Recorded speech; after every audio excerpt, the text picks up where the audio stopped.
James here with Rogue Duelist Trade. In partnership with ProPlay Games, we have started the very first YuGiOh Investments Patreon. On this Patreon, you'll have access to near wholesale rates on YuGiOh product, as well as some key advice and information on the newest releases. Get distribution-like connections on the newest product as low as $649 per case. Not to mention some exclusive perks, including Q&As and product ratio videos on release. No matter which tier, our goal is to help you make a successful side business out of YuGiOh. Don't wait, spots are limited. Check out our Patreon today in the link below. I'll see you there. What is up, guys? We are live here with Santiago. He played something unique, I guess, in today's meta game. Salamangreat, still alive in today's meta. Shout out to you for still making them competitive. How did you approach your deck building to make sure that you were well equipped for Dragoons, of course, the menace of the format, and of course, Dogmaticas, which have been everywhere? I took a new approach on the deck, and it won me a lot of games in testing versus Dragoon. And that's a good question you asked, because it was just for the Dragoon that I made the change to the deck, and it just happens to overlap against combo decks and against stun decks. And it's a very powerful card that should be banned, and for some reason it just vanished from the meta, and I don't understand why, because it just auto wins you games. You'll see it on my deck profile. All right, let's check it out, man. So for the starters, played 3 Buffaloes and 2 Debugs, Gazelle, Circle, and 3 Mining. Okay. This is the way to your engine, and this is how you play through back row. 2 Foxy, 2 Spinning, Falco, Jaguar, Sanctuary. These are your engine requirements. They're not the best to draw, but you need to play them. But paired with Buffalo, they turn into Pot of Greeds. And I'm only playing 1 Jaguar because in this version of the deck, I'm not playing many Desires, because Desires didn't go well with the package that I incorporated to beat Dragoon, which you'll see shortly. 39 cards. And yeah, I'm actually a big fan of 3 Desires. The card says draw 2, not play 2. But in this particular version, Desires is very bad. And you never want to start with it because it messes with your win condition, which I'll show shortly. 2 Will, because you need it to play around Nibiru. And against a Drogma deck, their only interruption is Punishment. And once they punishment you will, and the game's over. And when it stays on the board for so long, it can be compared to cards like Multi-Roll, because it replenishes your monster every single turn, non-targeting. It's like Soul Charge. The card is insane. 3 Parallel Exceeds. Kind of new card, but it's becoming standard. It's not absolutely mandatory, but I put it in last second, and you'll see why in a card in my extra deck I'm playing. And I played for the hand traps 2 Veilers, should be impermanences, 3 Nibirus and 3 Ash.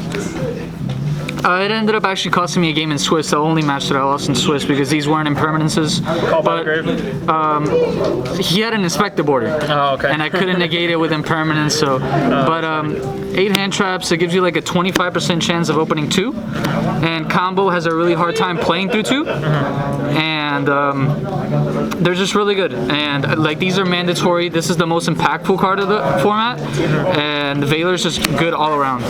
But these would obviously be impermanences. And I wouldn't play 9. 8 to me seems correct, because even when you do lose the roll to combo, you need to open 2 hand traps to realistically beat them. And to that, you need to commit to playing 10 to 12 hand traps, which significantly makes your deck worse. It's just not worth it. You always want to prioritize your engine strength over like slowing your opponent down. And then for the bomb cards, which is like what you want to draw off Buffalo, 2 Roars, 2 Rages, and then the win condition, Mystic Mind. Oh yeah, everybody's favorite card. Yeah, so against Rock, they were cutting Phoenix, and some players are even cutting Dragite. So sometimes you make a board without Rage or Roar, and you just make a Wolf Mind Pass, and they can't beat that. They have to hit like Tackle Crusader off their tuner, and at that you didn't have to open impermanence. Like this card is just like an auto win versus combo, and it's particularly good in this deck because Rage lets you manipulate the monsters on your side of the board during your tournaments board. So for example, you can send away your Wolf to destroy their monsters, clear your board, and then you're locked into the Mystic Mine. which is really good. Against the stun player that I played, this was really good as well. Against Guru, against Numeron, when they don't shotgun the Zexal, this card is just insane. And essentially against Dragoon, you just throw your entire hand at them, they negate it, you activate this, and they don't have an out. And then you just activate your own Sanctuary, and you out your own Mystic Mine that way. So, yeah. That's it for the main deck. For the extra deck, I played Entis because I had space. Dugars that I make off Exceed, since going off the theory that I want to open with Mystic Mine, it wouldn't make sense relying on Mystic Mine as my win condition while putting a Dweller, because Dweller, they can't activate effects in a graveyard either way with Mine, so Dweller and Baguska aren't that relevant. I played one Baguska just in case, and it did come up, it helped me a lot. This card is so underrated. It hits Infernoble Knight, Rock deck, the Invoked Knight deck, the Alistair, the Ecclesia. This card is a skill drain on legs, and Dinos don't have a single out to this. They can't out it. Pankratops gets negated. They have to be like Overraptor, and this doesn't get hit by a miscellaneous, so it's just a walking skill drain that they can't out, since no one's really playing Cerberus besides the Rock deck. Access Code Talker, which is the reason why the deck's playable. Like, this card's absurd. Transcode, and this card I feel is really underrated. People aren't using its effects, so what it does is it takes a level 4 lower Cybers monster, and you can summon it below your wolf in hands that you open a lot of Salad monsters before you summon Gazelle, and the monster that you linked away to summon this would go to the graveyard, triggering Gazelle, and then the most popular hand trap in the format is what? Impermanence. So they can impermanence your Gazelle, they can impermanence your Exceed, and Evenly is like a staple in the side deck right now, so if you summon this, they can't Evenly, they have to play, and then their Evenly is just dead for the rest of the game. So I feel like people aren't taking advantage of this effect. This card says negate impermanence, which is insane to me. Just one Heat Leo because I had to make space for Entis, and the second one doesn't come up. If you play the deck properly, you can recycle it with Jaguar, it's fine. And the best extra deck card, and yeah, it's pretty standard. And then the side deck, for combo, I came prepared. These cards are water. Out of curiosity, I have no idea. So what this guy does is when a monster summons a monster when your opponent summons a monster from the deck, quick effect, you can summon him, then target one monster on your opponent's side of the field, then special summon one monster with the same attribute that has attack and defense that are equal. So everyone's playing Needle Fiber, summoning O-Line from the deck. You reveal this, you target the Needle Fiber, you summon this, and then it's like a Vanity's Fiend, they can't play. Yeah, this card's just insane, and it takes like the extra deck space a lot, but against Infernoble Knight, they summon Dolphin, which is a water monster with Connector. Summon from the deck, you can trigger this. Sometimes they summon Dolphin off the soul, they trigger this, and if they don't do any of those, they're using Needle Fiber to summon Jet from the deck, and you trigger this, which is just insane. Okay.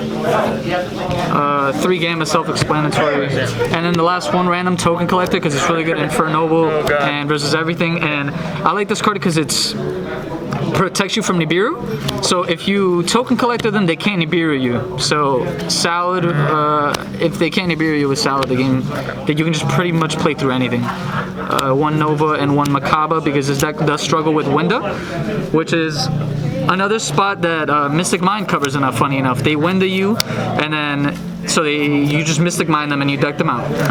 But yeah, this is really good. And then 3 Cosmic Cyclone, which is standard. Appreciate the deck profile, man. Thank you again. Any shout outs you want to give? Anything notable from the tournament?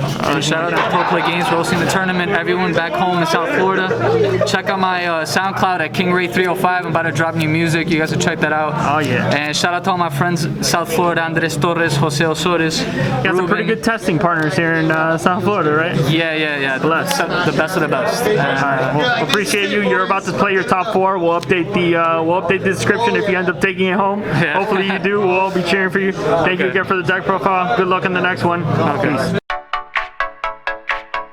Peace. Hey everyone! If you're enjoying the coverage of the Pro Play Tour Online series, just remember, you can play in one yourself. Every Thursday you can enter our free weekly 64-player tournament with invites to the entire Top Cut. Every Saturday is our weekend championship, where you can enter a YCS-type event with 100% payout and even a cash payout option. The more players, the bigger the prizes. Can't commit time to play in our one-day events? We also host multiple 8-man pods daily, ready to fire on demand on your own schedule. All these events award invites to our free invite-only Players Championship with prizes supplied by our sponsors. For more information, visit ppgeventmanagement.com and come play with the pros.